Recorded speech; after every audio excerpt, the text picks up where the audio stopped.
예레미야를 부르셨어요.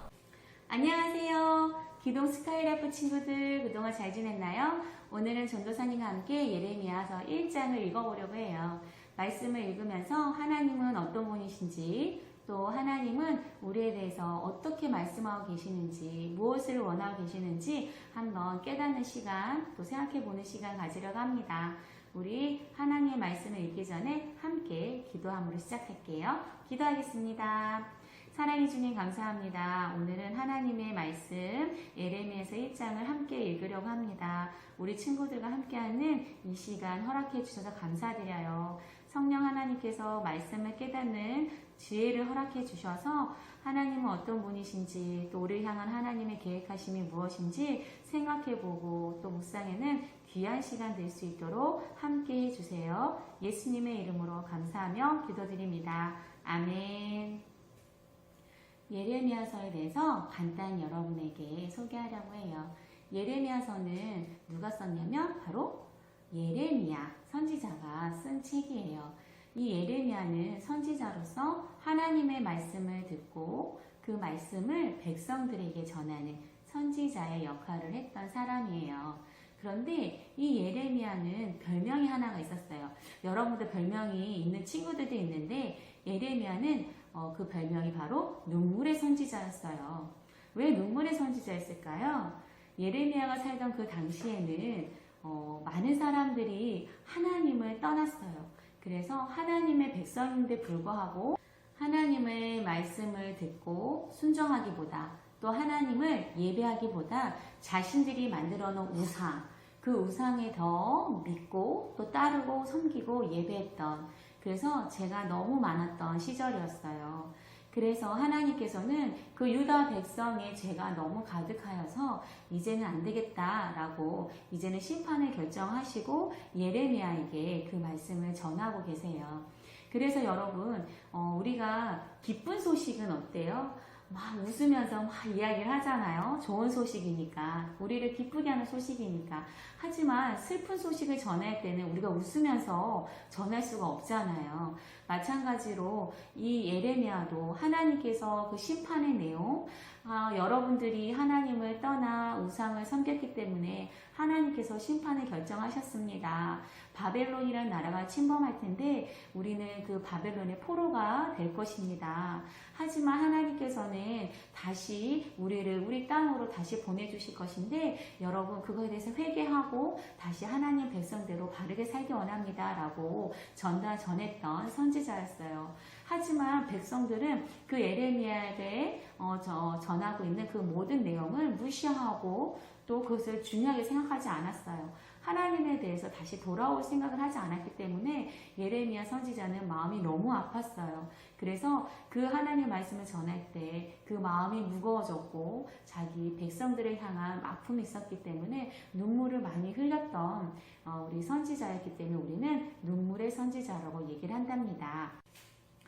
존하님이 예레미야 시대 때의 상황을 조금 말해줬는데요. 이것을 좀 생각해보면서 1장을 읽으면 아마 이해하는 데 도움이 될 것 같아요.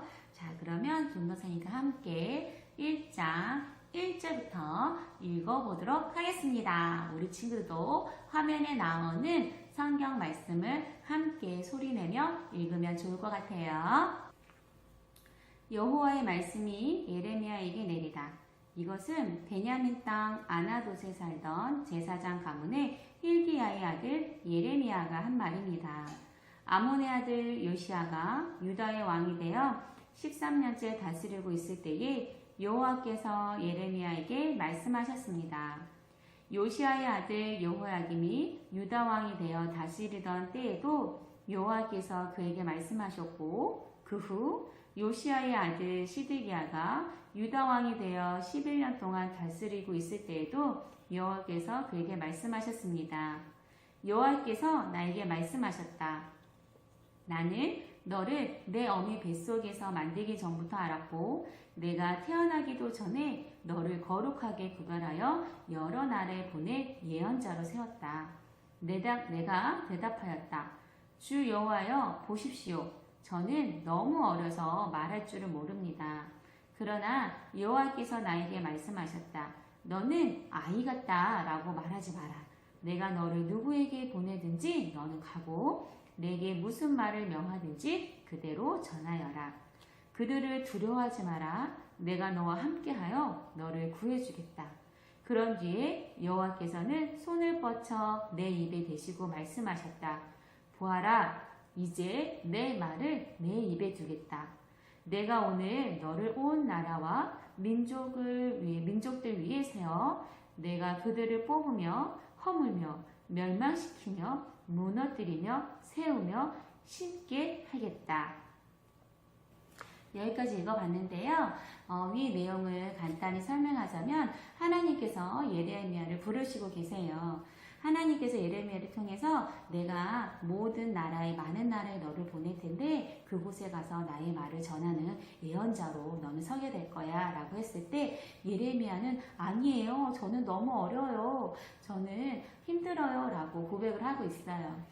여기서 어리다는 것은 나이가 정말 적어서 하나님 말씀을 전하는데 힘들다는 뜻이 아니라 저는 너무나 부족한 사람이에요. 저는 힘도 없고 제가 하나님의 말씀을 전할 만한 사람이 아니에요.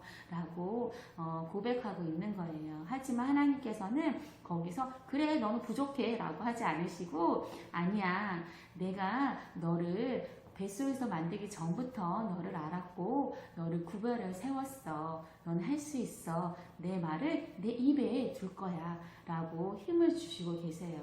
여러분 우리는 또 우리 친구들은 우연히 이 땅에 온 것이 아니에요. 우연히 엄마 뱃속에 생긴 것이 아니라 엄마의 뱃속에서 만들어진 전부터 하나님께서는 여러분들을 부르셨어요. 그리고 하나님께서는 그 이전부터 여러분을 사랑하고 계셨어요. 그래서 여러분 한 사람 한 사람을 향한 계획을 가지시고 엄마 뱃속에서 여러분들을 보내주셨고 또 이 땅에 보내주신 거예요. 그렇다면 여러분 한 명 한 명은 너무나 소중한 하나님 앞에 너무나 사랑받을 자격이 충분한 사람이라는 거 여러분 기억해 주세요. 자, 그러면 다음 절 함께 읽어보도록 하겠습니다. 여호와께서 나에게 말씀하셨다. 예레미야야 무엇이 보이느냐? 내가 대답하였다. 아몬드 나뭇가지가 보입니다. 여호와께서 나에게 말씀하셨다. 잘 보았다. 이것은 내 말이 그대로 이루어지는지 내가 지켜보고 있다는 것을 뜻한다. 여호와께서 두 번째로 나에게 말씀하셨다. 무엇이 보이느냐? 내가 대답하였다. 물이 끓고 있는 가마솥이 보이는데 북에서부터 기울어졌습니다. 그러자 여호와께서 나에게 말씀하셨다. 북쪽에서부터 재앙이 넘쳐 흘러 이 땅의 모든 백성에게 닥칠 것이다. 내가 북쪽에 있는 모든 나라 백성들을 불러들이겠다. 그들이 와서 예루살렘 성문 입구에 각각 자기의 보좌를 두고 사방으로부터 예루살렘의 온 성벽과 유다의 모든 성을 칠 것이다.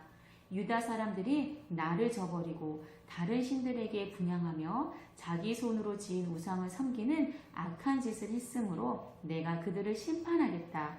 그러므로 넌 허리띠를 조이고 일어나 내가 내게 명하는 모든 말을 그들에게 전하여라. 그들을 두려워하지 마라. 그들을 두려워하면 내가 너를 그들 앞에서 무서워 떨게 하겠다. 보아라, 오늘 내가 너를 굳건한 요새 같은 성으로 쇠기둥으로 노성벽으로 만들겠다. 너는 유다의 왕들과 장관들과 제사장들과 이 땅의 백성들과 이 땅에 있는 그 누구와도 맞설 수 있을 것이다. 그들이 너와 맞서 싸우더라도 너를 이기지 못할 것이다. 이는 내가 너와 함께하여 너를 구할 것이기 때문이다.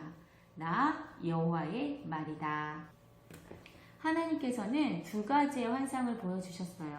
첫 번째는 아몬드 가지를 보여주셨는데 그것은 하나님께서 하신 말씀은 반드시 이루어질 거라는 뜻을 말씀해 주셨고, 두 번째는 바로 끓는 물이 가마솥이 이렇게 기울어져서 북에서부터 흘러넘치는, 쏟아지고 있는 그런 환상을 보여주셨어요. 이것은 바로 바벨론을 통하여서 유다 백성이 침략을 당할 것이고 그로 인해서 멸망으로 인하여 또 하나님의 심판을 받게 될 것이라는 그 뜻을 말씀해 주셨어요. 자, 그렇다면 왜 유다 백성은 이렇게 하나님의 심판 앞에 섰을까요? 그것은 바로 하나님의 백성인 유다 백성이 하나님을 예배하고 하나님의 음성을 듣기보다는 하나님을 떠나 자신들이 만든 우상을 예배드리고 또 그 우상에 대해서 또 신뢰하고 그걸 더 좋아했기 때문에 그 죄로 인해서 하나님께서는 이와 같은 결정을 하셨던 거예요.